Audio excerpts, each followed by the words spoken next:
My wife's sister, the HR, emailed me after I refused to work on vacation. Your role is eliminated. Your severance is canceled. I calmly replied, thanks. The next morning, their lawyer read the exit clause aloud to the entire board. The CEO's coffee hit the floor. Too late now. Look, I'm not the kind of guy who brags about achieving inner peace or finding himself on some spiritual journey.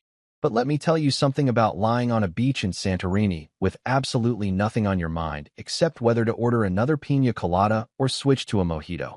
It's the closest thing to heaven that doesn't require a harp and a halo. The sun was doing that perfect late afternoon thing where it wasn't trying to roast you alive anymore, just gently warming your skin like a benevolent fire god who'd finally learned some chill. My nose was slathered with enough sunscreen to protect a small family of tourists, and I had successfully convinced myself that my work inbox was a fictional concept created by pessimists and people who hate fun. My wife Mara was somewhere behind me, probably taking her 73rd photo of the same whitewashed building for Instagram, trying to find the angle that would make our friends back in Seattle simultaneously jealous and inspired to book their own overpriced Mediterranean escape. The waiter, this smooth-talking Greek guy named Dimitri, who'd been flirting with every female tourist within a 5-mile radius, had just brought me my third drink of the day, complete with one of those tiny umbrellas that serve absolutely no practical purpose, but somehow make everything taste better. Life was good. Life was simple. Life was exactly what it should be when you're on vacation and pretending that conference calls, quarterly reports, and passive-aggressive email chains don't exist in your universe. And then my phone buzzed. Now, here's the thing about phones on vacation. They're like that one friend who doesn't understand boundaries. You know the type. The one who shows up at your door at midnight because they just wanted to talk, or text you during a movie because they saw a meme you absolutely had to see right that second. My phone was that friend, and it had been remarkably well-behaved for the past 4 days. I should have known it was too good to last. I ignored the first buzz. Probably just Mara sending me another photo to approve before she posted it. Or maybe my buddy Jake sending me a gif of someone falling off a jet ski with the caption, "This could be us, but you're in Greece being bougie." The second buzz made me squint when I opened. The third buzz made me sigh like a divorced dad who just got asked to help move furniture. I picked up the phone, fully prepared to see something completely mundane, and that's when I saw the email notification that would have made a lesser man choke on his little umbrella. Subject: Your role has been eliminated. Your severance is canceled. The sender? Tessa Morrison, HR Director at Helios Dynamics. Professional busybody. Champion of corporate bureaucracy. And here's the real kicker. My wife's beloved older sister, who had somehow convinced an entire company that she was a competent human resources executive despite having the emotional intelligence of a parking meter and the management style of a medieval warlord. I stared at that subject line for a solid 10 seconds, my brain doing that thing where it tries to process information but gets stuck buffering like a cheap laptop trying to load a YouTube video. Then I opened the email, because apparently I'm a masochist who enjoys ruining perfectly good beach days. The body of the email was a masterpiece of corporate passive aggression. Tessa had used every HR buzzword in the book: organizational restructuring, strategic realignment, difficult but necessary decisions, all while essentially saying, "You're fired, and by the way, that severance package we promised you? Yeah, we're keeping that too. Thanks for playing." She'd even had the audacity to sign off with "wishing you all the best in your future endeavors," which is corporate speak for "good luck finding another job, loser." I read it once, then twice, then a third time, just to make absolutely sure I wasn't hallucinating from too much sun exposure or that sketchy seafood we'd had for lunch. Dimitri the waiter noticed me staring at my phone and wandered over, probably thinking I'd gotten bad news from home or discovered my credit card had been maxed out. "Everything okay, my friend?" he asked, in that concerned but not too concerned way that service industry people master after years of dealing with dramatic tourists. I looked up at him and started laughing. Not a polite chuckle or a nervous giggle, but a full-blown, doubled-over, tears streaming down my face laugh that made the German couple at the next table stop mid-conversation and stare at me like I'd just announced I was running for president. Dimitri took a step back, clearly reconsidering his decision to check on the crazy American. "Sir, are you?" "I'm perfect," I managed to gasp between laughs. "Absolutely perfect." Because here's what Tessa didn't know. Here's what she couldn't possibly know. Because she'd been too busy playing office politics and perfecting her talent for making everyone around her miserable to actually read the fine print. That severance package she'd just canceled? The exit clause that supposedly protected the company from having to pay out when they fired someone? I wrote it. Every single word. Every comma. Every perfectly crafted loophole that looked like it protected the company, but actually, if you knew where to look, if you understood how contract law actually worked, if you weren't a complete moron who rubber-stamped documents without reading them, protected the employee instead. I'd spent 2 years at Helios Dynamics building their entire legal framework from scratch. I'd written their employee handbook, their executive agreements, their termination policies. And buried in Section 9, subsection B of the Executive Employment Contract, the one that both Tessa and our brilliant CEO Gavin had signed without bothering to actually read, was a clause that made terminating an executive without written cause more expensive than a failed startup in Silicon Valley. I composed my reply with the kind of calm that comes from knowing you're holding all the cards in a poker game where everyone else thinks they're playing checkers. One word. Short, polite, and more lethal than any legal threat I could have made. Thanks. I hit send, set my phone face down on the table, and took a long, satisfying sip of my piña colada. Dimitri was still hovering nearby, clearly confused about whether he should call for medical help or just let the strange American work through whatever psychotic break he was having. I didn't panic. I didn't call Mara over to have a crisis conversation about our financial future. I didn't even flinch. Because while Tessa was probably sitting in her corner office right now, feeling smug about ruining my vacation and my career in one perfectly timed email, she had no idea that she'd just activated the most expensive mistake of her professional life. That exit clause was about to bite harder than a jealous sister-in-law at Thanksgiving dinner, and I had front-row seats to watch it all go down. I raised my glass toward the sunset, grinning like an idiot. Yamas, I said to nobody in particular. This vacation just got a whole lot more interesting. 2 years before that beautiful Santorini email arrived, I was sitting in a WeWork knockoff in downtown Seattle, interviewing for a position at a company that barely existed outside of a PowerPoint presentation in one guy's fever dream.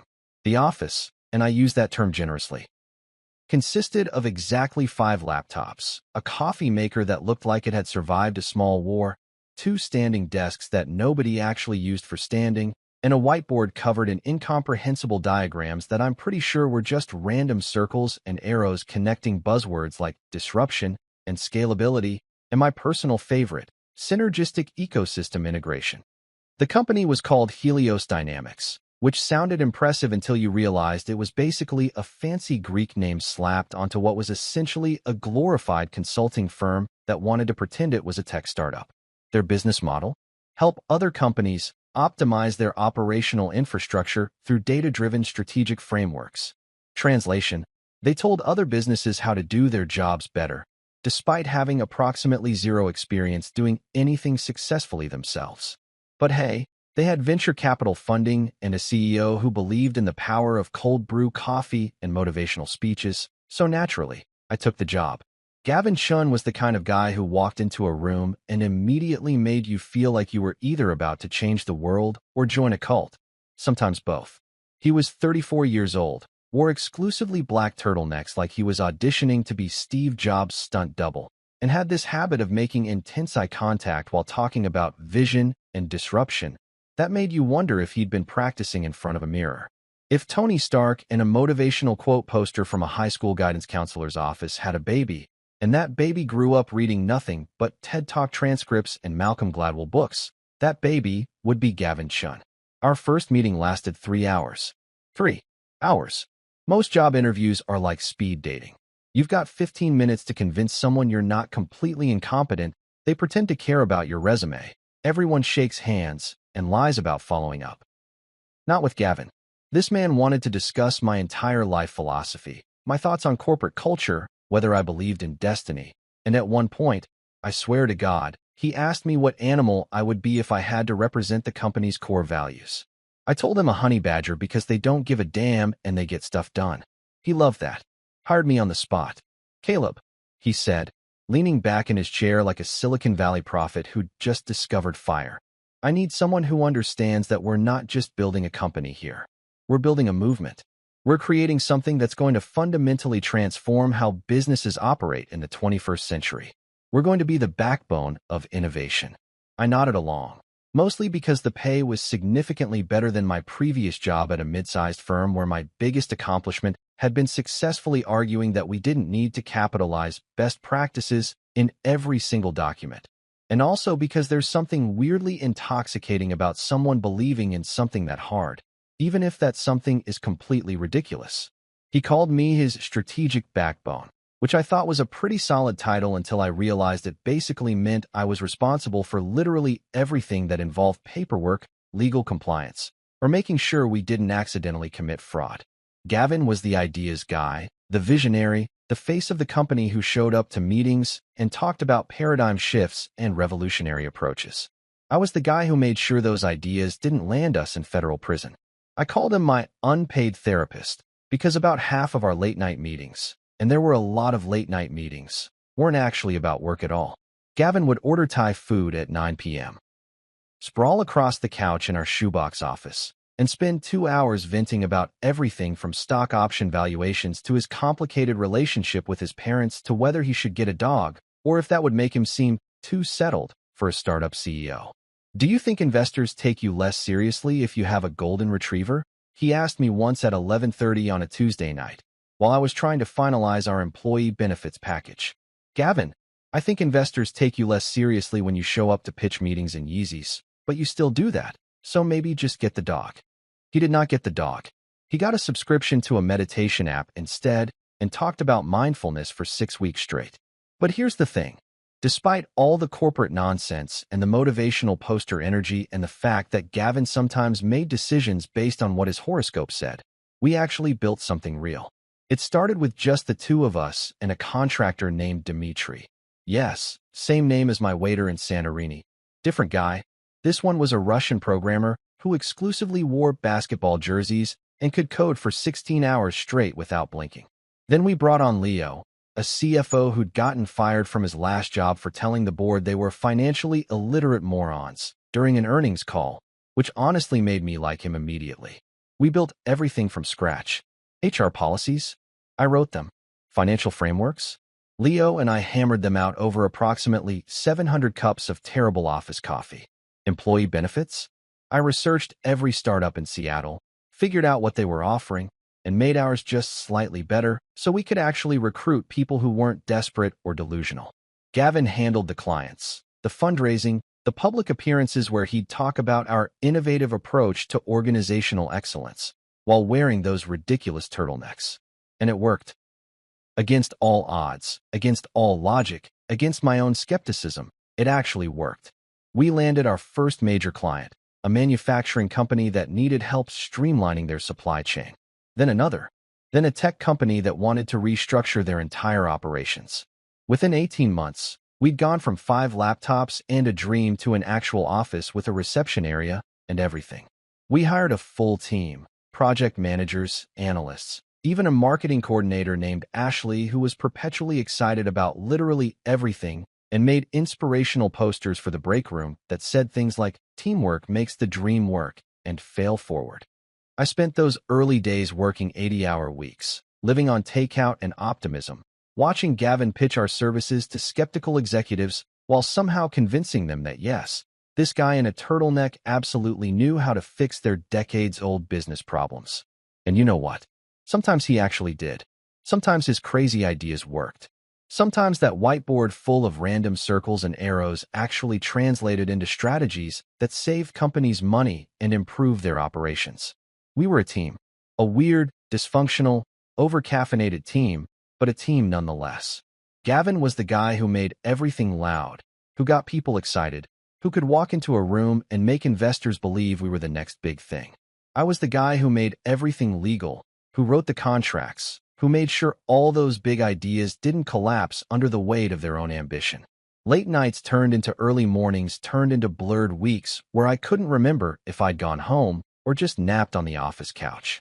Gavin and I developed this shorthand language where he'd say something like, "What if we paradigm shifted the vertical integration and I'd translate it into actual English and figure out how to make it happen without violating any employment laws.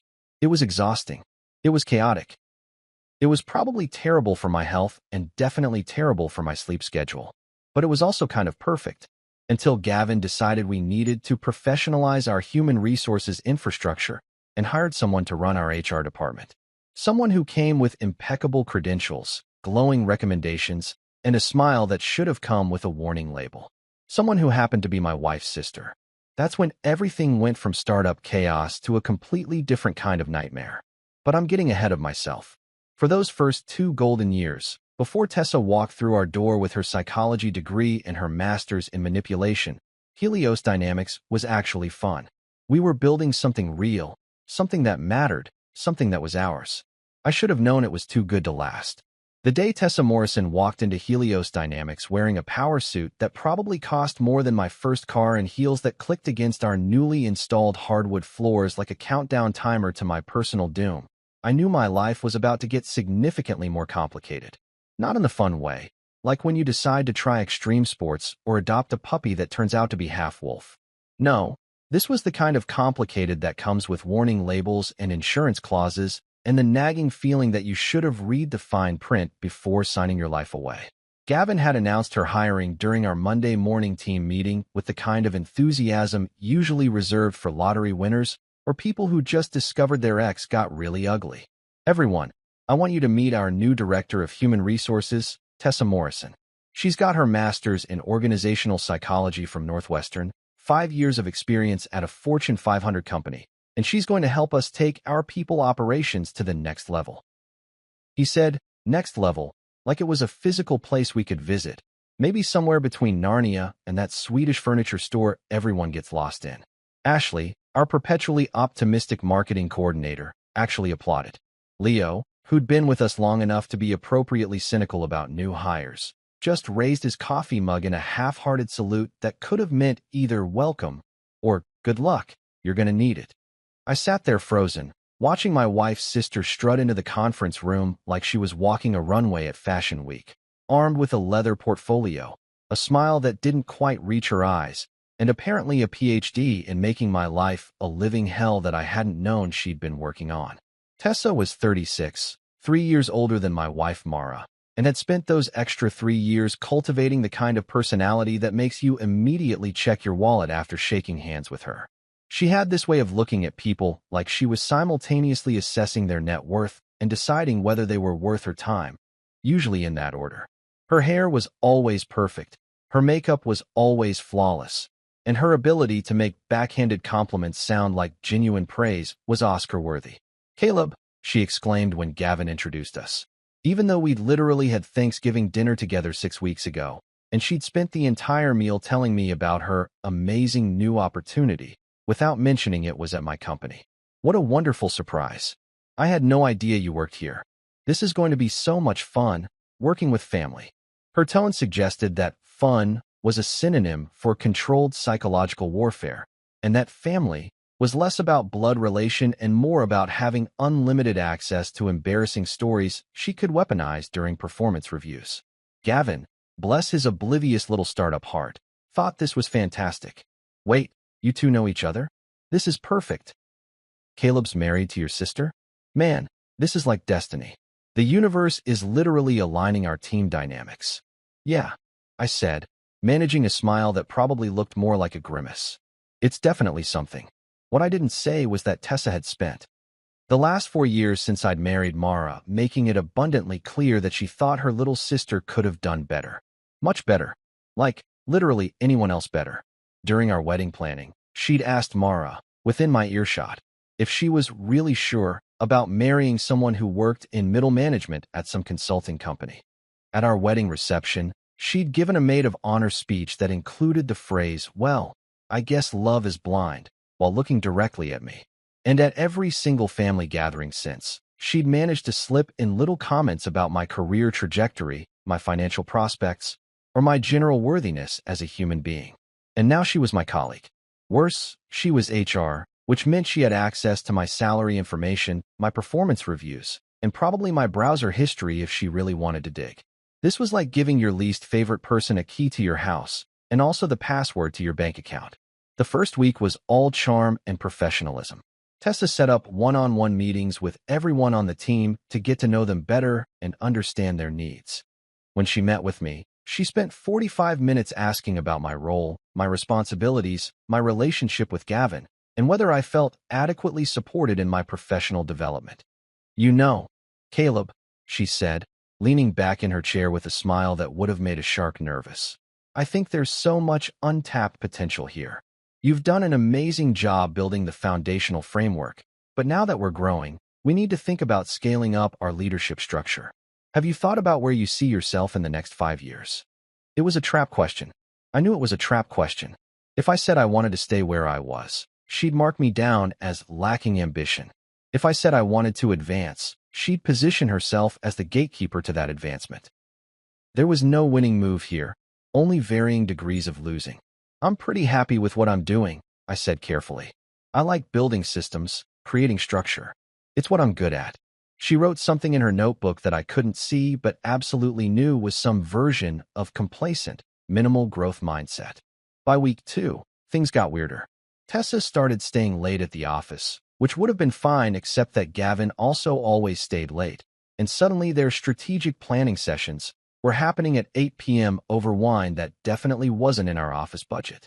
Ashley mentioned seeing them laughing together in the conference room, and Dimitri the programmer, who generally paid attention to nothing except his code, even commented that the new lady is always in boss's office. Then came the emails. Oh, the emails. They started innocently enough, meeting requests, policy updates, the usual HR stuff. But then I started noticing little things. An email to Gavin with me CC'd that began with, "Honey, can you review this policy draft?" followed immediately by another email. "Oops. So sorry, Caleb. That was meant for someone else." Sure it was. Just like how she accidentally sent me a meeting invitation for date night planning that was clearly meant for someone else, or how she kept scheduling one-on-one meetings with Gavin during times she knew I was trying to meet with him, or how she started referring to herself as Chief People Officer in her email signature, even though that definitely wasn't her title. Leo noticed it too. We were grabbing lunch at this terrible sandwich place across the street, the kind where everything is slightly too wet and you're never quite sure what you just ate. When he leaned across the table and said, "Dude, is it just me? Or is your sister-in-law basically running the company now?" "She's not running anything," I said, but even I didn't believe it. "She's in every meeting. She's got Gavin's ear on literally everything. Last week, she vetoed my budget proposal because she said it didn't align with our people-first values." Since when do we have people-first values? We're a consulting firm. We have Excel spreadsheets and client deliverables. He wasn't wrong. Tessa had this way of framing everything as an HR issue, which meant she got final say on basically everything. Hiring decisions? HR. Restructuring? HR. Office policies? HR. What kind of coffee we bought for the break room? Apparently also HR, because it affected employee morale and workplace satisfaction. And Gavin ate it up. He loved having someone who spoke his language, who could turn his vague ideas about culture and engagement into actual policies.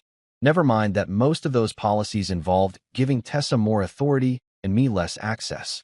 By month 3, my parking spot, the one that had been mine since we moved into this office, was suddenly under evaluation for optimal space utilization. My system access got temporarily suspended for a security audit that lasted 2 weeks and somehow never affected anyone else. Projects I'd been leading got reassigned to cross-functional teams that Tessa just happened to chair. I started coming in early, leaving late, documenting everything. Because I'm not an idiot, and I could see exactly where this was heading. Tessa wasn't just my sister-in-law anymore. She was a problem. A well-dressed, perfectly coiffed, strategically positioned problem who smiled while sharpening her knives. And the worst part? I couldn't even complain to my wife about it without sounding paranoid. This was going to be fun. The thing about betrayal is that it rarely announces itself with dramatic music and a villain monologue. In movies, you get ominous lighting and a sinister reveal where someone explains their entire evil plan while cackling maniacally. In real life, betrayal wears business casual and happens in a folder left by the printer at 4:30 on a Wednesday afternoon when everyone else has already gone home because Ashley organized another mandatory team bonding happy hour at that overpriced gastropub downtown that serves $12 French fries and calls them artisanal. I'd skip the happy hour, obviously. Not because I'm antisocial. Okay, partially because I'm antisocial, but mainly because I had actual work to do.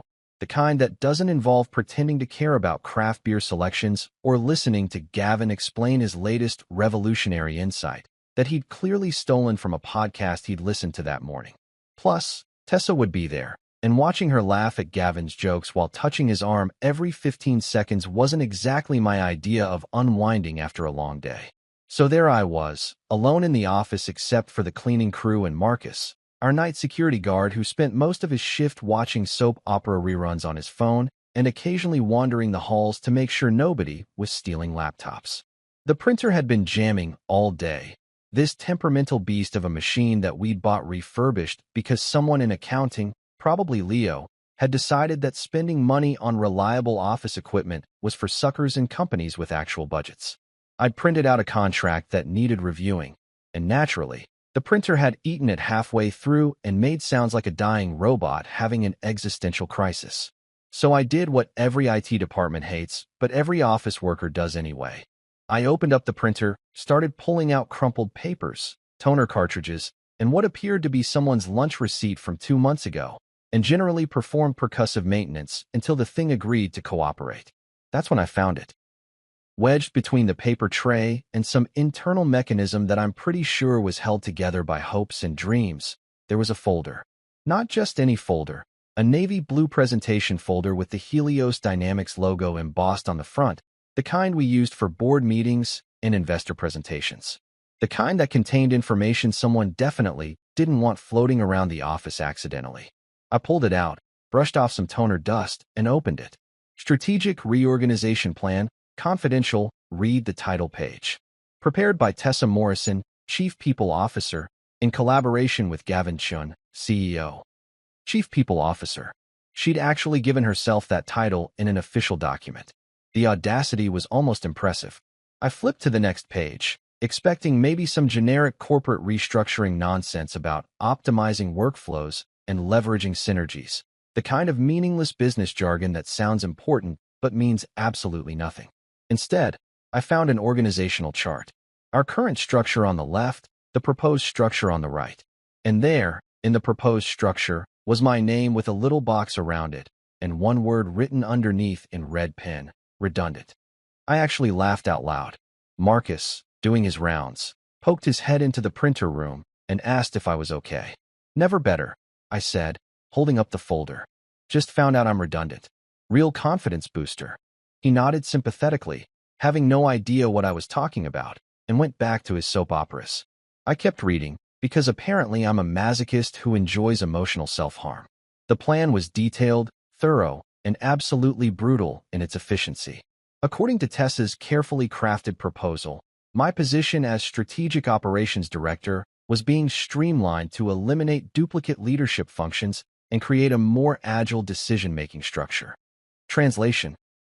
They were firing me and dividing my responsibilities between other people, primarily Tessa herself, who according to this document was being promoted to, wait for it, Chief Operations Officer. Not just Chief People Officer. Full COO. Second in command of the entire company. The woman had been here for 4 months. For months. I'd spent 2 years building this company from 5 laptops and a dream, and she was going to waltz in, smile pretty, flirt with the CEO, and take everything I created. The best part? The reorganization was scheduled to take effect in 6 weeks, right after our quarterly board meeting. They'd probably already planned the whole thing, announced the restructuring as a strategic evolution, frame my departure as a mutual decision to pursue other opportunities, and have champagne in the conference room while I cleaned out my desk. I kept flipping through the pages, each one more insulting than the last. There was a budget breakdown showing how much money they'd save by eliminating my position. There was a timeline for transitioning my projects to other team members. There was even a draft press release about our exciting organizational changes and our commitment to operational excellence under new leadership. They'd thought of everything, every detail, every angle, except one. They'd forgotten that I was the guy who wrote the contracts, who built the legal framework, who understood exactly how every policy, every agreement, every clause in every document actually worked. My hands weren't even shaking as I pulled out my phone and started taking pictures. Every page, every chart, every condescending word of Tessa's proposal. The lighting in the printer room was terrible, but I didn't care. I adjusted the angle, made sure everything was legible, and methodically documented the entire plan. Then I found something even more interesting tucked into the back of the folder: email printouts. A conversation between Tessa and Gavin from 3 weeks ago. Gavin, I really think we need to discuss the Caleb situation. He's been resistant to the changes we're implementing, and I'm concerned about his alignment with our vision moving forward. I know, I've noticed the same thing. He's great at operations, but maybe not the right fit for where we're heading. Let's talk strategy. Gee, how about dinner Thursday? We can discuss the transition plan. My treat. The next email was Gavin's response. Perfect. Looking forward to it. I actually had to sit down on the floor next to the printer for a minute, just processing the sheer magnitude of what I was looking at. This wasn't just corporate restructuring. This was a coordinated campaign. Tessa had spent 4 months systematically positioning herself as Gavin's trusted advisor, planting seeds of doubt about my resistance to change and my misalignment with company vision, all while probably batting her eyelashes and ordering expensive wine on the company card. And Gavin, brilliant visionary that he was, had fallen for it completely. The guy who'd called me his strategic backbone, who'd spent hundreds of late nights venting to me about his dreams and fears, who'd built this entire company alongside me. He was ready to throw me out like yesterday's cold brew because his new HR director told him I wasn't a culture fit. I could have confronted them right then. Could have marched down to that gastropub, slammed the folder on their table in front of the entire team, and demanded an explanation. Could have called Gavin out for being a disloyal, backstabbing sellout who cared more about impressing my sister-in-law than remembering who'd actually built this company with him. But that would have been messy, emotional, unprofessional, and I'm not that guy. Instead, I carefully put the folder back exactly where I'd found it, wedged between the printer components like it had never been touched. I finished fixing the printer, grabbed my contract, and went back to my desk. I uploaded all the photos to my private cloud storage, the same place I'd been quietly archiving every suspicious email, every questionable decision, every little piece of evidence that Tessa and Gavin were playing games they didn't fully understand. Then I opened my email and sent Gavin a message. Hey, fix the printer. Should be good now. Have fun at the happy hour. Short, friendly, completely normal. I leaned back in my chair, looked at my office, my desk with its coffee-stained coasters, my whiteboard covered in project timelines, my bookshelf full of corporate law references and business strategy books, and smiled. Oh, I said to the empty room, this is going to be fun. Because Tessa and Gavin thought they were playing chess. They had no idea I'd been playing a completely different game the entire time. You know what normal people do when they get stressed at work? They go to yoga classes. They take up meditation.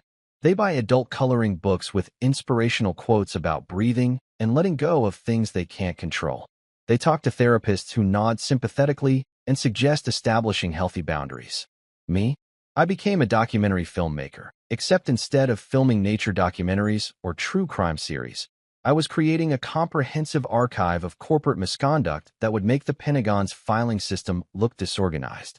It started innocently enough, about 2 weeks after Tessa arrived, and I noticed that the tone of emails in the office had shifted from, "Hey, what do you think about this?" to, "Per our conversation, as discussed, please be advised." You know you're in trouble when people start using "per our conversation" in internal emails. That's not communication. That's building a legal defense. And if someone's building a legal defense, you better start building yours. So I started saving emails. Just the weird ones at first. The ones where Tessa would CC Gavin on something completely routine, but somehow make it sound like I'd personally insulted her grandmother and kicked her dog.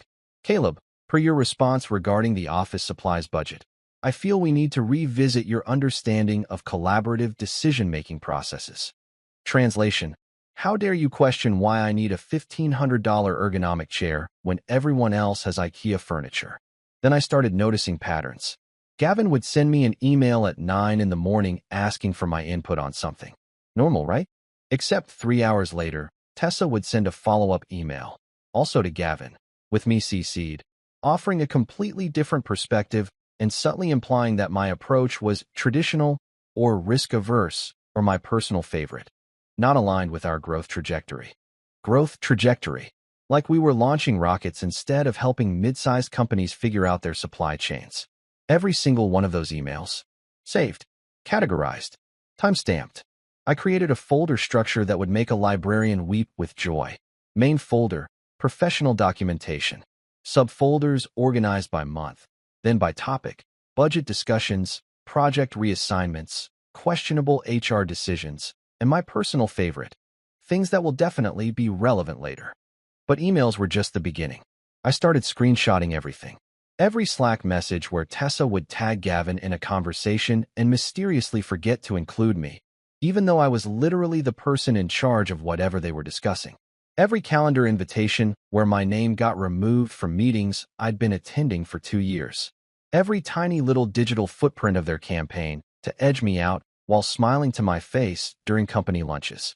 My private Google Drive started looking like an FBI investigation folder, except with better formatting and color-coded labels. I had spreadsheets tracking the timeline of when things started changing. I had a document listing every project that got reassigned from me to cross-functional teams led by Tessa. I even had a chart, because I'm that kind of nerd, showing the correlation between Tessa's late-night strategy sessions with Gavin and the subsequent decisions that somehow always benefited her position while undermining mine. Leo caught me one day, hunched over my laptop during lunch, muttering to myself while updating my evidence files. "Dude, are you okay? You look like a conspiracy theorist who just discovered the truth about Area 51. "I'm not a conspiracy theorist if the conspiracy is real," I said, not looking up from my screen. That's exactly what a conspiracy theorist would say. He wasn't wrong, but he also wasn't seeing what I was seeing. Every day brought new material. Gavin would approve something Tessa suggested without consulting me, even though it directly affected my department. Tessa would implement a new policy that somehow required her approval on things that used to be my decision. It was like watching someone slowly redecorate your house while you still lived in it, moving your furniture one piece at a time until suddenly you realized you were sleeping in the garage. But the real masterpiece, the Mona Lisa of my documentary archive, was the exit clause. See, about 6 months into Tessa's reign of passive-aggressive terror, Gavin decided we needed to update our executive employment agreements to reflect our current organizational maturity. This was lawyer speak for, "We're big enough now that we might actually get sued, so let's make sure we're covered." He asked me to draft the new agreements, which was hilarious in retrospect. It's like asking someone to design their own prison cell and trusting them not to include a secret escape tunnel. I spent 3 weeks on those contracts. Most of it was standard stuff. Non-compete clauses, intellectual property agreements, the usual corporate protections. But buried in Section 9, subsection B, under termination and severance provisions, I crafted something beautiful. The clause read, in perfectly boring legalese, in the event of termination without written documented cause, including but not limited to elimination of position, restructuring, or strategic realignment, the departing executive shall receive full severance compensation as outlined in Appendix C, plus additional breach penalties calculated at 6 months of base salary, payable within 30 days of termination notice. To anyone skimming the document, which, let's be honest, is how 90% of executives read contracts, it looked like standard protection for the company. Written documented cause sounds like something that protects the employer, right? Like you need serious evidence to fire someone? Wrong. What it actually meant was that unless they could produce written documentation of specific performance failures or misconduct, not just "we're restructuring" or "your position is redundant" or "we don't think you're a culture fit," they owed me not just my severance package, but also 6 months of additional salary as a penalty for breach of contract. And the best part? I'd structured the severance package itself to be extremely generous. 3 months of base salary, continued health insurance for 6 months, and stock options that vested immediately upon termination. I'd sold it to Gavin as competitive executive compensation that will help us attract top talent. And he'd loved it because it made us look like a serious company that valued its leadership. Add the breach penalty on top of that, and terminating me without cause would cost the company close to a year's salary plus benefits. For a startup that was still watching its burn rate like a hawk watching a particularly interesting mouse, that was a catastrophic expense. I presented the contracts to Gavin on a Friday afternoon, right before one of his strategy dinners with Tessa. He was distracted, checking his phone every 30 seconds, probably reading her texts about which overpriced restaurant they should try. "This looks great, Caleb," he said, barely glancing at the 50-page document. "You really know your stuff, man. This is exactly the kind of professional framework we need. Just want to make sure we're protected," I said, managing not to smile. "You always do. That's why you're my strategic backbone." He signed it right there, with a flourish that suggested he thought he was signing the Declaration of Independence instead of his own corporate death warrant. Getting Tessa to sign was even easier.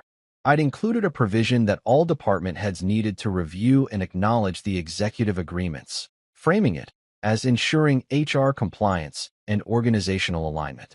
She signed hers during a team meeting, barely looking at it, probably too busy thinking about how soon she could implement her reorganization plan. I watched her signature, this elaborate T with a swirl that she probably practiced in high school, dry on the page, and I had to bite my tongue to keep from laughing.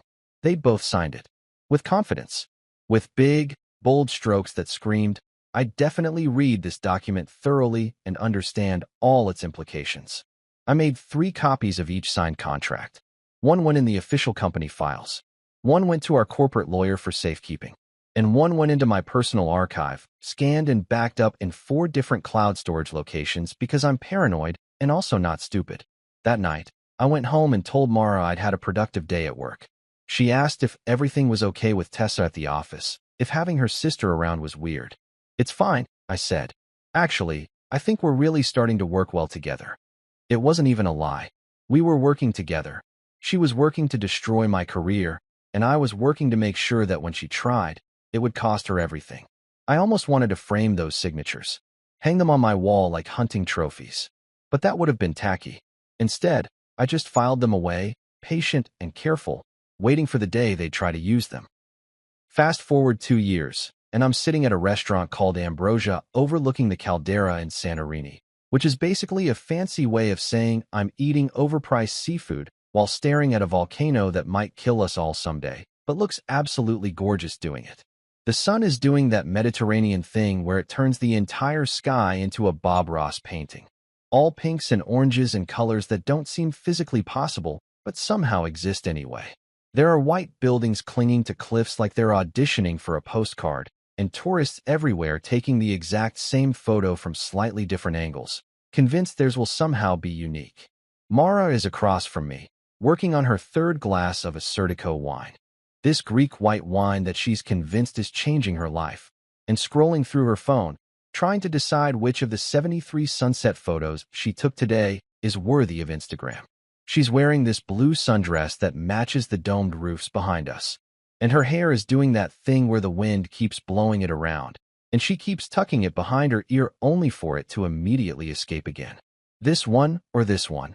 she asks, holding up her phone to show me 2 photos that look identical to my untrained eye. "The second one," I say confidently, having absolutely no idea which is which. "Really? I was thinking the first one has better lighting."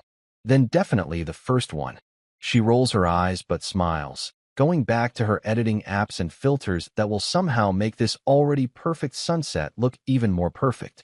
This is our 4th day in Santorini, and we've fallen into this comfortable vacation rhythm where the biggest decision we have to make is whether to have lunch at noon or 1 o'clock, and whether afternoon naps are mandatory or just strongly recommended. We've been planning this trip for 8 months.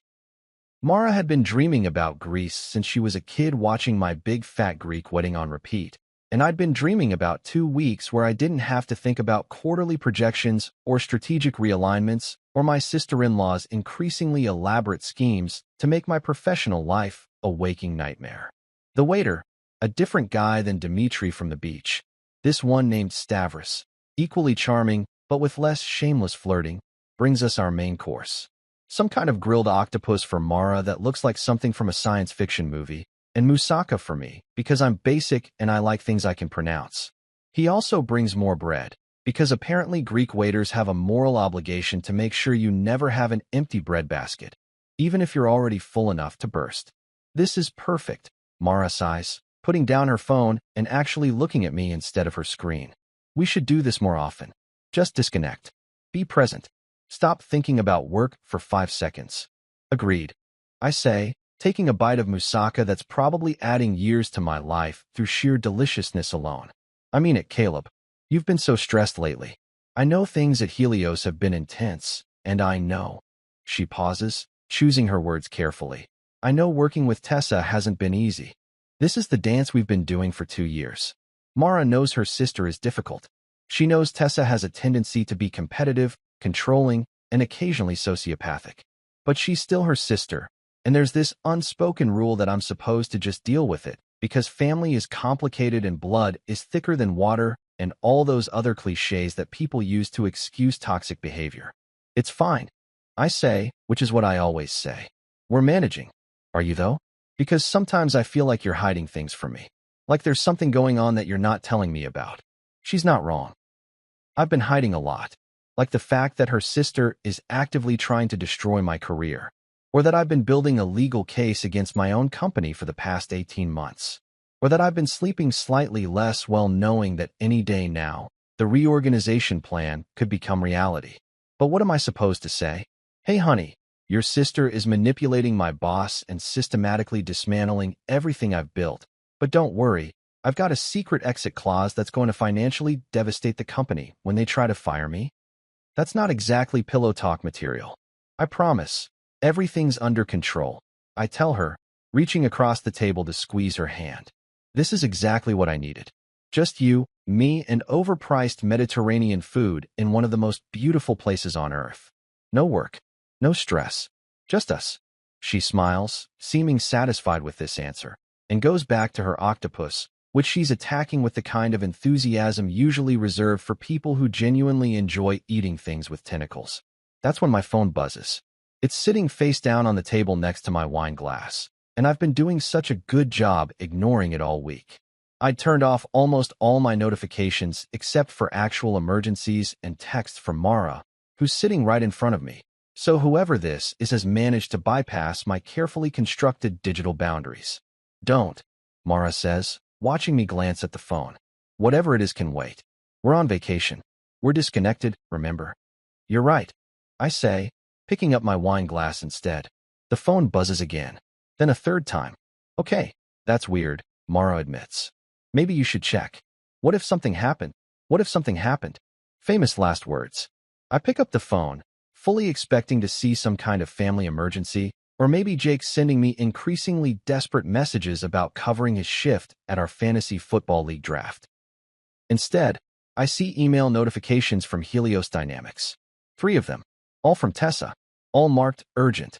The subject line of the first one makes me laugh so hard that Stavros looks over from across the restaurant with concern. Your role has been eliminated. Your severance is canceled. I open it, because apparently I hate myself, and also because there's something darkly hilarious about getting fired via email while eating moussaka on a Greek island. The email is a masterpiece of corporate cruelty dressed up in HR language. She's used every buzzword, every professional euphemism, every passive-aggressive phrase in the handbook. Effective immediately, your position as Strategic Operations Director has been eliminated as part of our organizational restructuring initiative.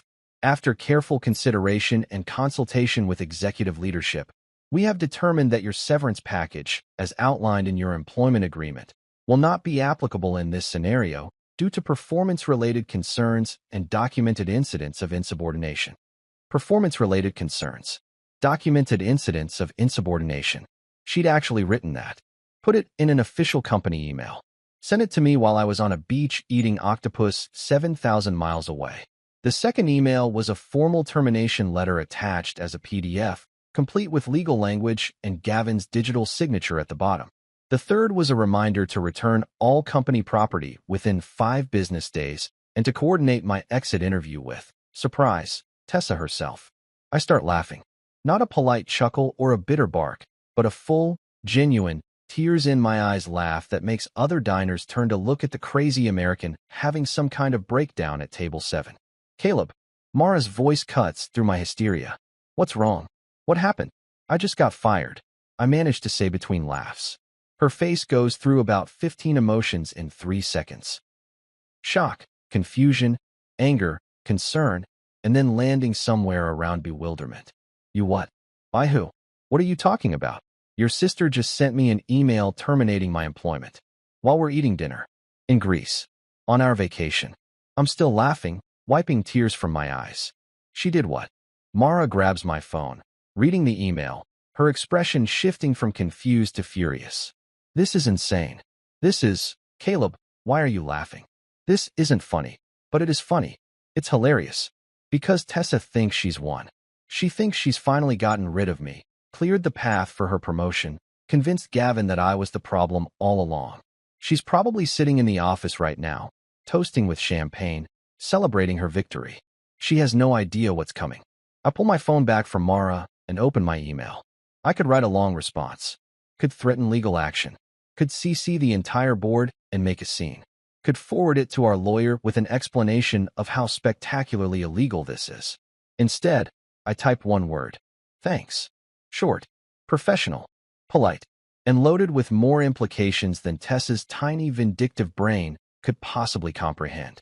I hit send and set my phone down, still grinning. Caleb, Mara says carefully, like she's talking to someone who might be having a stroke. Are you okay? Should we go home? Should we call someone? I'm perfect, I say, raising my wine glass. To family.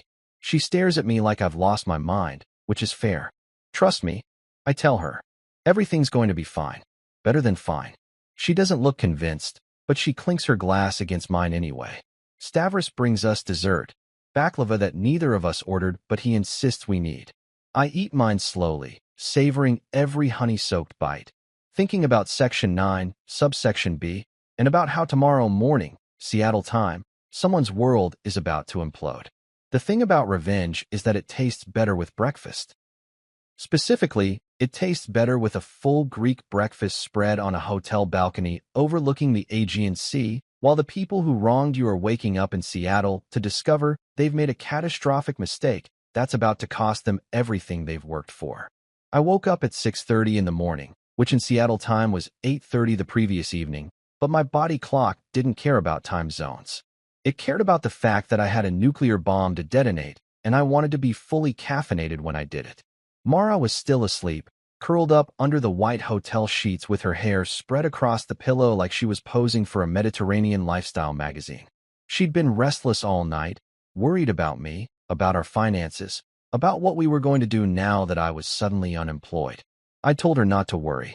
I told her everything was under control. She looked at me like I'd suggested we solve our problems by joining a cult or investing in cryptocurrency, which is to say, with deep skepticism and mild concern for my mental health. But she didn't know what I knew. She didn't know about Section 9, Subsection B. She didn't know about my meticulously documented archive of corporate misconduct. She didn't know that I'd spent 2 years building a legal fortress around myself, while Tessa and Gavin thought they were the ones playing chess. I made coffee using the hotel room's fancy espresso machine that probably cost more than my first car and took it out to the balcony. The sun was just starting to come up, painting the caldera in shades of gold and pink that looked photoshopped but weren't. Somewhere down below, fishermen were heading out for their morning catch, and tourists were probably already lining up for those sunrise photos that would make everyone back home jealous. I pulled out my laptop, because yes, I'd brought my laptop on vacation, and yes, Mara had given me grief about it, but now who was the paranoid one? And opened my email. Tessa's termination message was still there, glowing with smug satisfaction even through the screen. I forwarded it to exactly one person, Mr. Jacob Kaplan, Esquire, the corporate attorney who handled all of Helios Dynamics' legal affairs, and who, coincidentally, was the same lawyer who'd helped me file all those executive employment agreements 2 years ago. My message was simple, professional, and more lethal than anything I could have written in anger. Mr. Kaplan, I hope this email finds you well. I received the attached termination notice from Helios Dynamics while on approved vacation leave.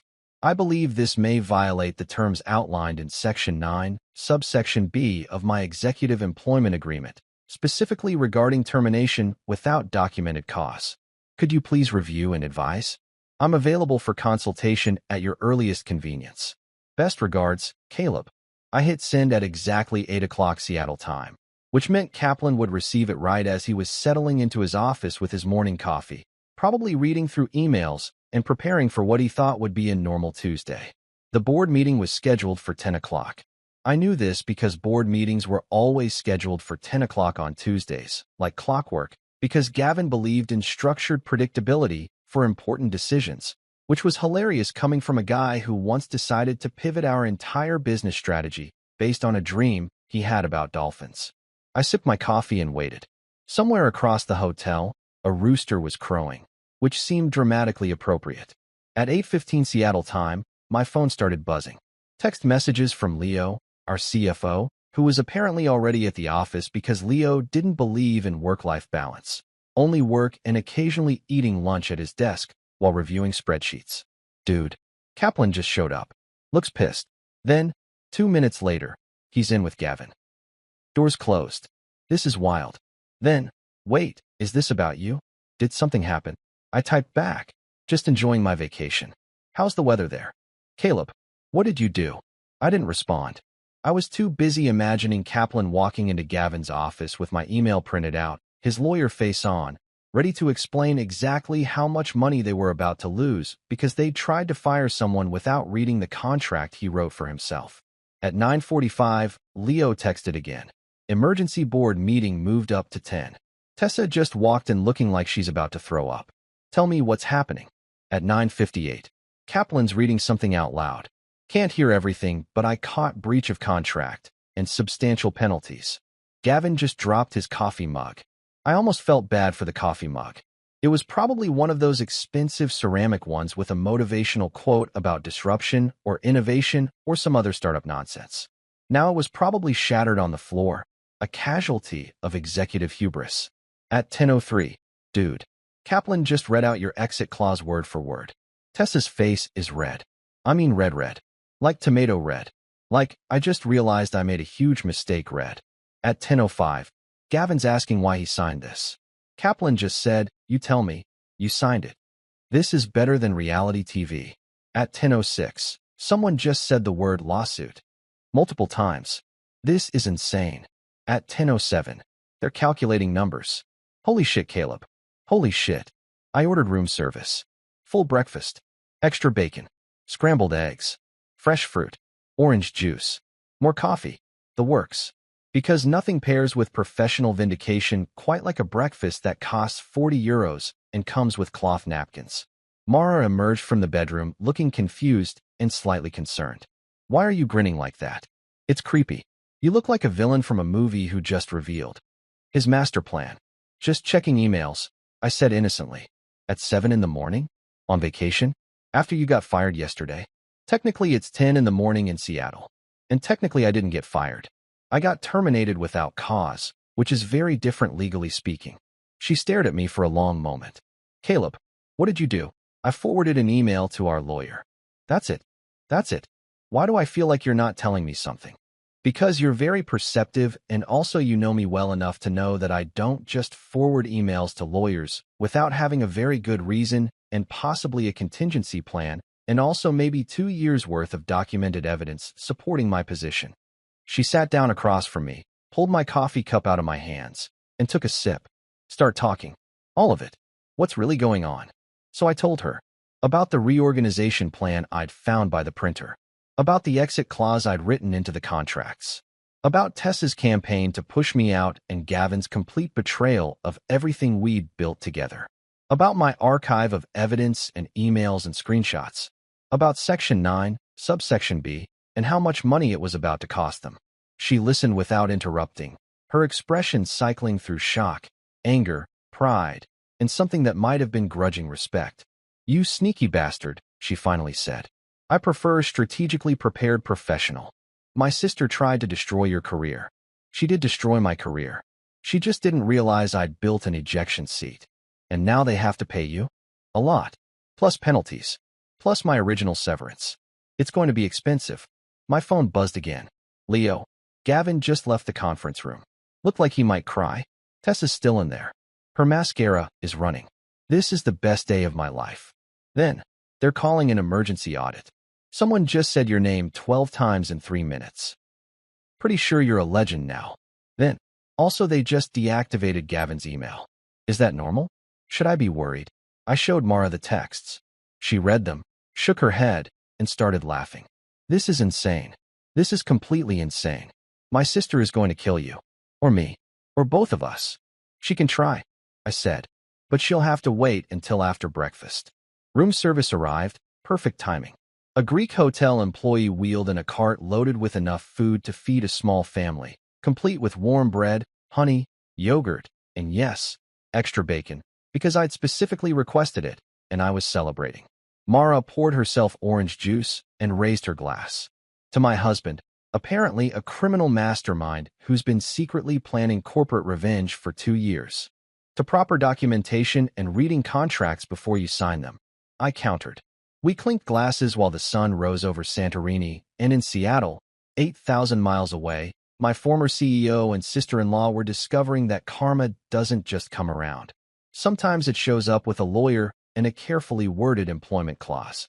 The beautiful thing about watching your enemies self-destruct is that you don't actually have to do anything except sit back, sip your overpriced Greek coffee, and let the consequences of their own actions play out like a particularly satisfying episode of a reality show where everyone you hate gets voted off the island simultaneously. By noon Seattle time, which was 10 at night in Santorini, because time zones are a cruel mistress, my phone had become a live feed of corporate chaos that was so entertaining I almost felt guilty for enjoying it this much. Almost, but not quite. Guilt requires feeling bad about something, and I felt absolutely spectacular.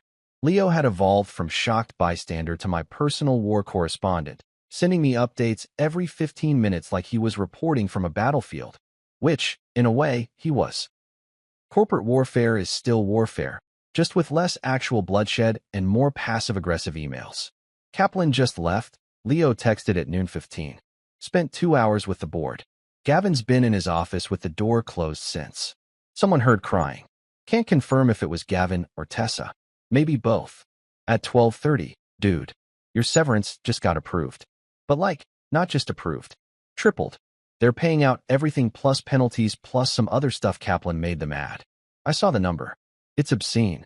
At 12:45. Also, they're doing a full company audit. Everything. Every email, every approval, every decision made in the last 2 years. Someone said forensic accounting, and I nearly dropped my sandwich.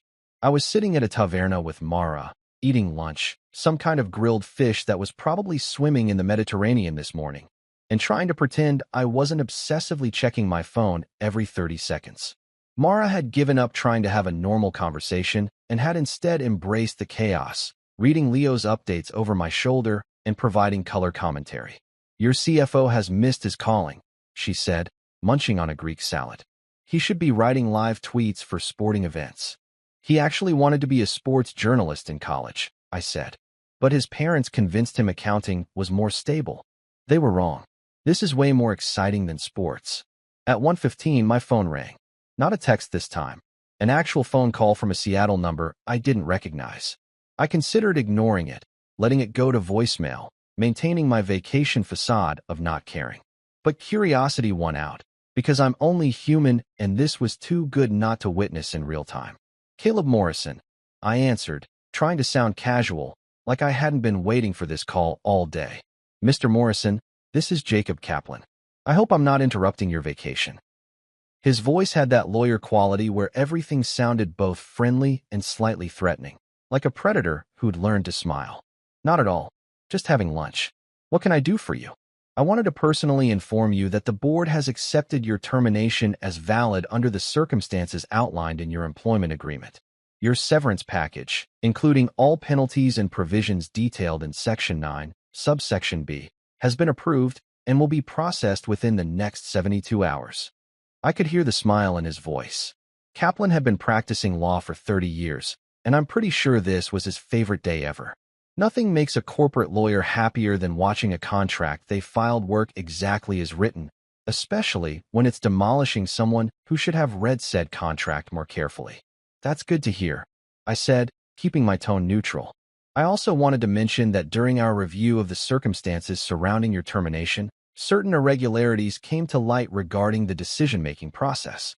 The board has requested a full audit of executive decisions made over the past 24 months. Irregularities, I repeated, letting the word hang in the air like a particularly interesting piece of modern art. Yes, it appears there may have been some conflicts of interest, undisclosed relationships, and unauthorized expenditures that warrant further investigation. I can't go into details, of course, but I thought you'd want to know that the board is taking this very seriously. Translation: they'd found the emails, the dinner receipts, the strategy sessions that were really just Tessa and Gavin playing footsie on the company dime. Everything I'd carefully documented and archived was now being examined by forensic accountants who got paid to find exactly this kind of thing. I appreciate you keeping me informed, I said. One more thing, Mr. Morrison. Off the record? His voice dropped slightly, taking on a tone that was almost conspiratorial. That exit clause was brilliant. I've been reviewing employment contracts for 3 decades, and that's one of the cleanest pieces of protective language I've ever seen. You wrote it yourself? I did. Magnificent. Absolutely magnificent. They signed it without even reading it, didn't they? I believe they were focused on other priorities at the time. He laughed. A genuine, delighted laugh that made me like him about 40% more. Well, those priorities just became very expensive. Enjoy your vacation, Mr. Morrison. You've earned it. He hung up, and I sat there holding my phone, grinning like an idiot while Mara watched me with a mixture of amusement and concern. Good news? She asked. The best news. They're paying everything, plus penalties, plus whatever else Kaplan managed to squeeze out of them. And Tessa? Full audit. Forensic accounting. They're going to find everything. She took a long drink of her wine, processing this information. You know she's going to blame you for this. For all of it. She can blame me all she wants. Doesn't change the fact that she's the one who sent the termination email. She's the one who didn't read the contract. She's the one who spent 2 years making decisions based on personal vendettas instead of professional judgment. My phone buzzed again. Leo, naturally. IT just deactivated Gavin and Tessa's email accounts. Both of them. At the same time.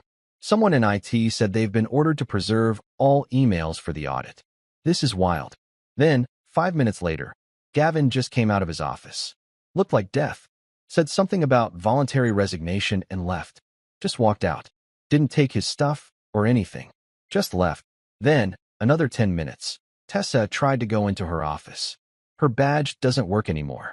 Security is escorting her out. She's arguing with them. Someone's filming this on their phone. I need popcorn. Mara read these over my shoulder and whistled low. Wow, they're really not messing around. When you commit corporate misconduct and it costs the company 6 figures in severance penalties, they tend to take it seriously. 6 figures? Jesus, Caleb. Plus my original severance. Plus benefits. Plus the stock options that just vested. It's more than 6 figures. She stared at me for a long moment. We're okay, aren't we? Financially, I mean. We're going to be okay. We're more than okay. We're better than okay. Where I don't need to work for at least a year, okay. Over the next few hours, the updates kept coming. Gavin's LinkedIn profile went dark. His Twitter account disappeared.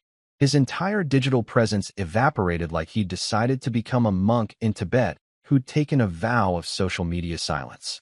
Tessa lasted slightly longer, about 36 hours before her LinkedIn changed from Chief People Officer at Helios Dynamics to Open to Opportunities.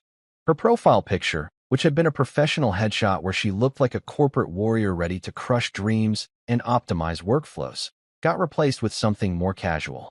Damage control, trying to look approachable and human after being exposed as neither.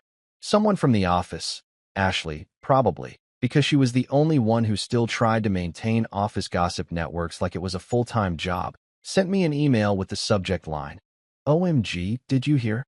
The email detailed, in breathless run-on sentences with way too many exclamation points, how Tessa had tried to badge into the building the next morning and been turned away by security. How she demanded to speak to someone in charge and been politely informed that she was no longer employed there. How she'd threatened to sue, which was hilarious considering the company was probably about to sue her. I didn't celebrate. I didn't post about it on social media.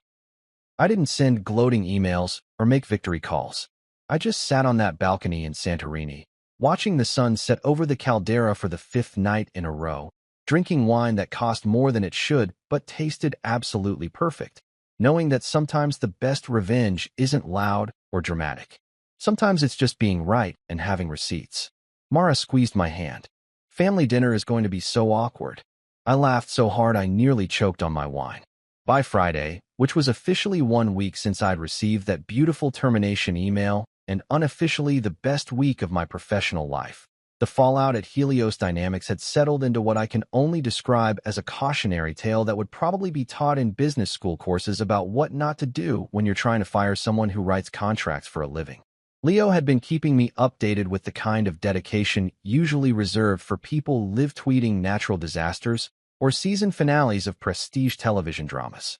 According to his increasingly excited messages, the board had moved faster than a tech startup pivoting after a failed product launch.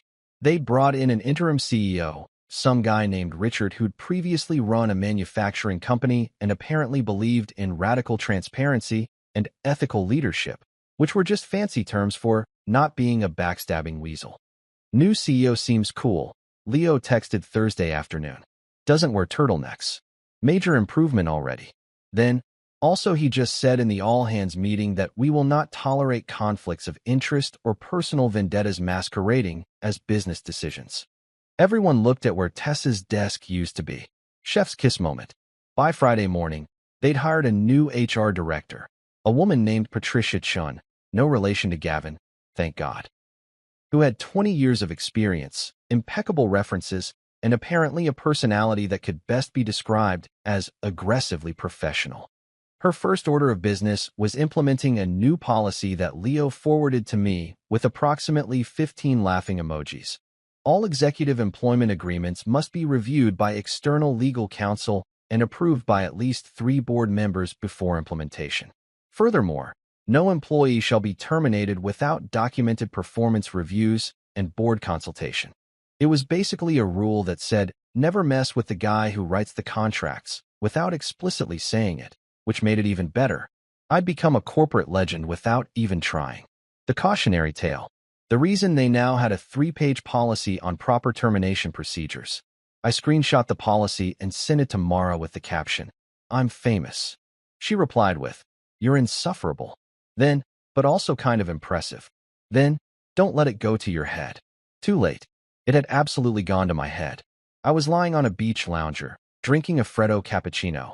This Greek iced coffee situation that was changing my entire perspective on what coffee could be, wearing sunglasses that cost more than they should, and feeling like the protagonist of a movie where the good guy actually wins for once. Gavin's digital disappearance had been swift and thorough. His LinkedIn profile hadn't just gone dark, it had vanished entirely, like he'd decided to erase his professional existence and start over as a hermit living off the grid. His Twitter account, which had been full of inspirational quotes about disruption and innovation and other startup buzzwords, was gone. His Instagram, where he used to post photos of his morning cold brew and inspirational sunrises with captions about grinding and hustling, had been deleted. It was like watching someone realize they'd been the villain in their own story and deciding the only solution was to completely disappear from public view. Leo had heard through the office grapevine, which, even with Gavin gone, was somehow still functioning at full capacity, that he'd moved back in with his parents in Portland and was taking time to reassess his priorities. Translation.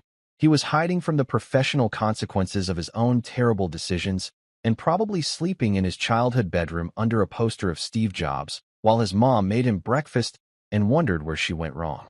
Tessa's handling of the situation was somehow even more entertaining. She'd lasted exactly 48 hours before posting on LinkedIn. One of those posts that you know was written and rewritten about 70 times, probably with input from a PR consultant or a very expensive therapist or both. After an incredible journey of growth and learning at Helios Dynamics, I've decided to take time for personal development and exploration. Sometimes the universe redirects us toward new opportunities that better align with our authentic selves. I'm excited to see where this next chapter leads. #new beginnings, #personal growth, #open to opportunities. I read it 3 times, showed it to Mara, and we both laughed until we couldn't breathe. Personal development, Mara wheezed. She got fired for corporate misconduct, and she's calling it personal development. The universe redirected her right out of a job. I added, how authentic. Should you comment something supportive? Mara asked, wiping tears from her eyes. I considered it. I really did. I thought about writing something like, wishing you the best in your journey of self-discovery, or growth is so important, or even just a simple congratulations on this exciting new chapter. But all of those felt too much like twisting the knife, and I'd already won. There's a fine line between victory and being a petty asshole, and I was trying to stay on the right side of it. Instead, I just liked the post. One single, solitary like that could mean anything from genuine support to the most passive-aggressive acknowledgement of someone's downfall ever crafted. Let her interpret it however she wanted. Within an hour, several former colleagues had liked it too. Ashley, obviously, because she liked everything. Dimitri the programmer, who probably didn't even read it. And a few other people who were either being genuinely supportive or enjoying the schadenfreude in their own subtle ways. What Tessa didn't post about was the fact that she was facing potential legal action from Helios Dynamics for breach of fiduciary duty and misuse of company resources, or that the audit had uncovered approximately 47 dinner receipts from expensive restaurants, all charged to the company card, all marked as executive strategy sessions, all featuring the same two people, her and Gavin.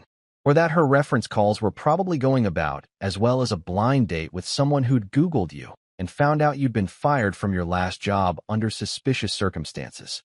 The professional world is smaller than people think, and word travels fast, especially when that word involves corporate scandals and people who thought they were too clever to get caught.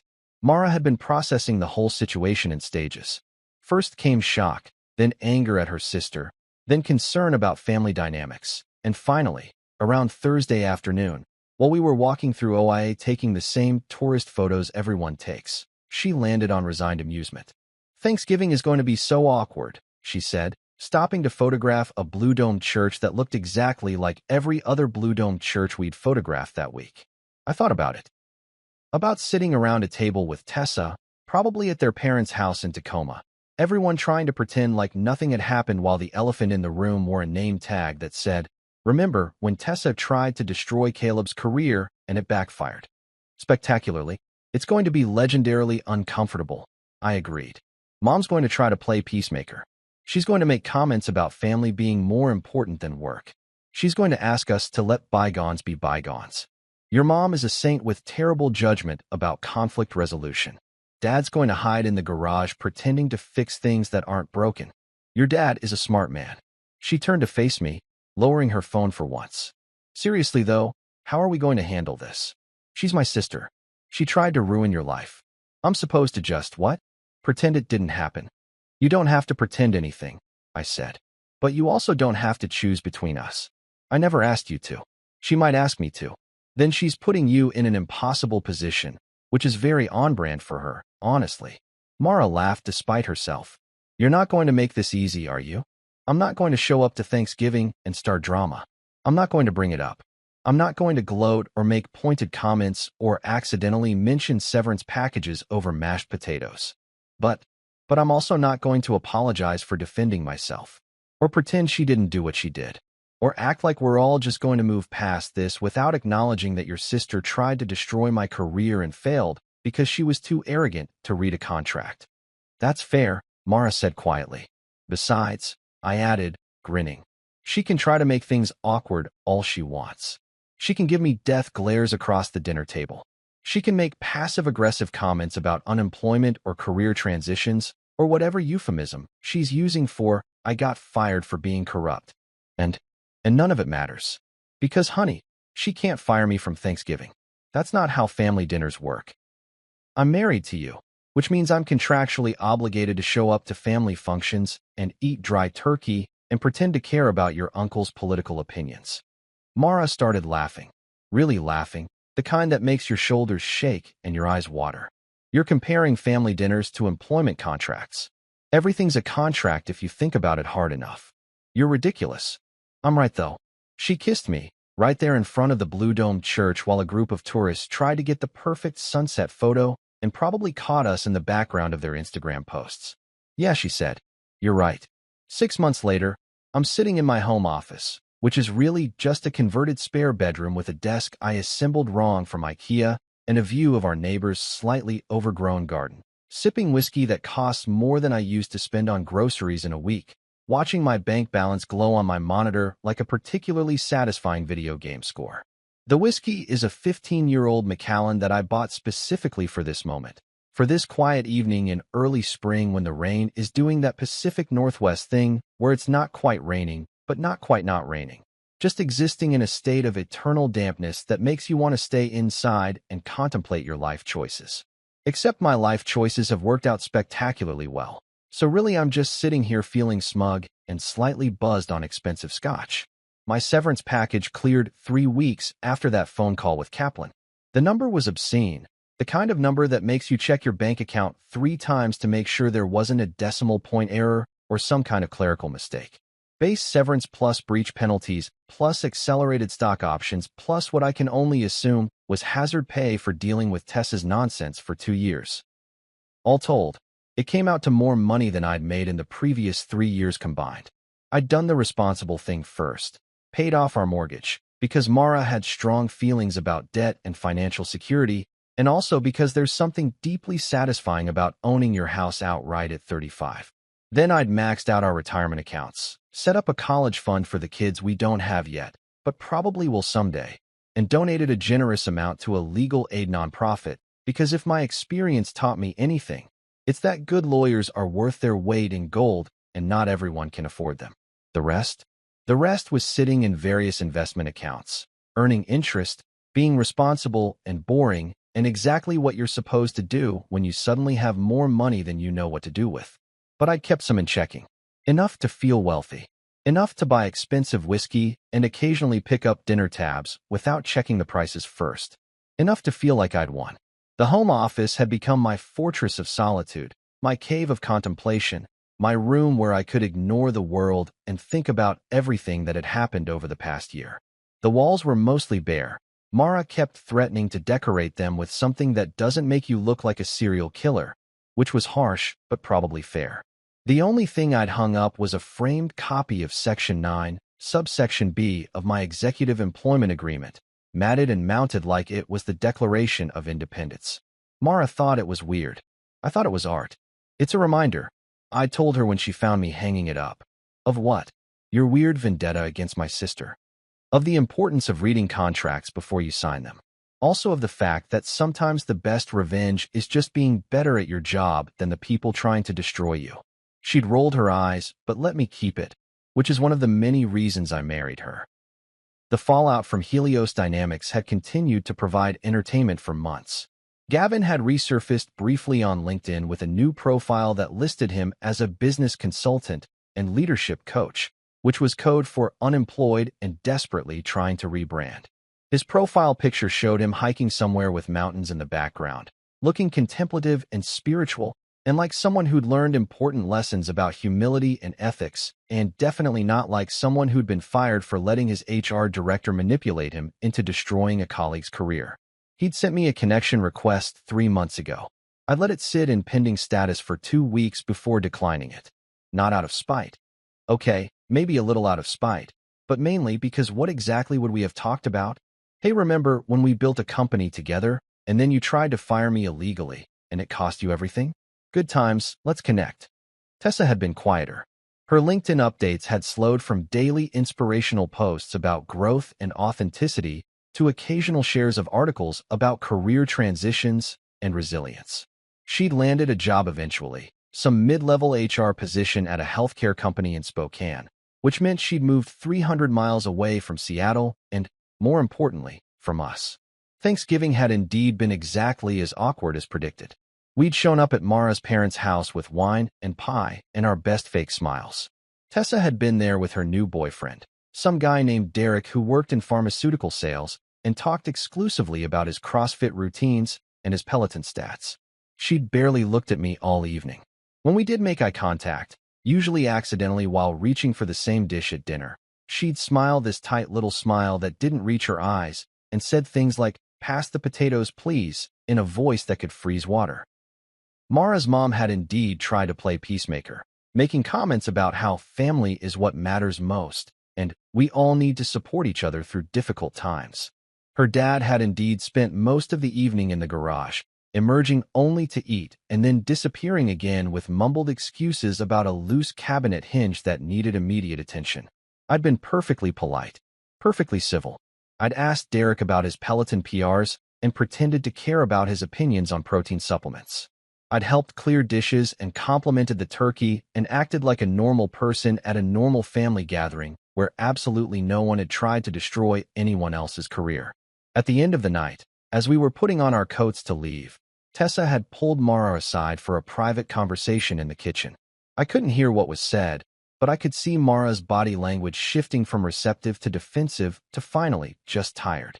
In the car on the way home, Mara had told me, "She wanted me to ask you to let things go. Said she's learned from her mistakes and hopes we can all move forward." "What did you say?" "I said that you already let things go. You let them go directly to a lawyer who made sure she faced consequences for her actions, and that if she wanted to move forward, she could start by acknowledging what she did instead of pretending she's the victim here." I'd reached over and squeezed her hand, suddenly overwhelmed with love for this woman who'd chosen to see the truth even when it was easier to just keep the peace. "Your family still likes me, right?" I'd asked. "Dad does. Mom's trying. Tessa will get over it eventually. Or she won't. Either way, we're fine." Now, 6 months later, we were more than fine. We were thriving. I'd started consulting independently, helping small companies build better operational frameworks, and, more importantly, helping them write employment contracts that actually protected employees instead of just looking like they did. Word of mouth had spread quickly. Apparently, there was a market for someone who could write airtight legal documents and had a proven track record of making them work. I had 3 steady clients, enough work to stay busy but not enough to stress me out, and the kind of professional reputation that came from being the guy who'd outsmarted his own company. People wanted to hire someone who understood the game that well. Leo had left Helios Dynamics 2 months ago and joined a startup that was doing something incomprehensible with blockchain and artificial intelligence.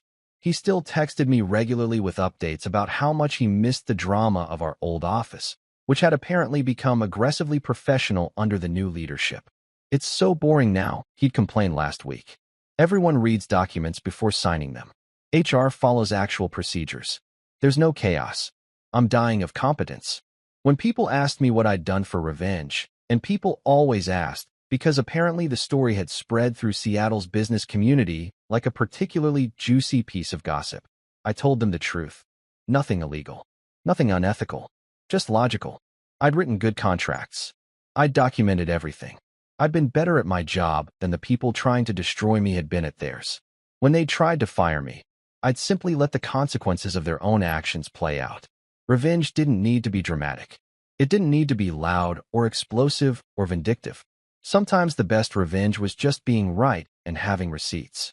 I raised my glass of Macallan toward my framed contract on the wall, toward the rain-soaked window, toward Seattle and Spokane, and wherever Gavin was hiking and taking contemplative photos. "Cheers," I said to no one in particular. To Tessa, who thought an email could end me.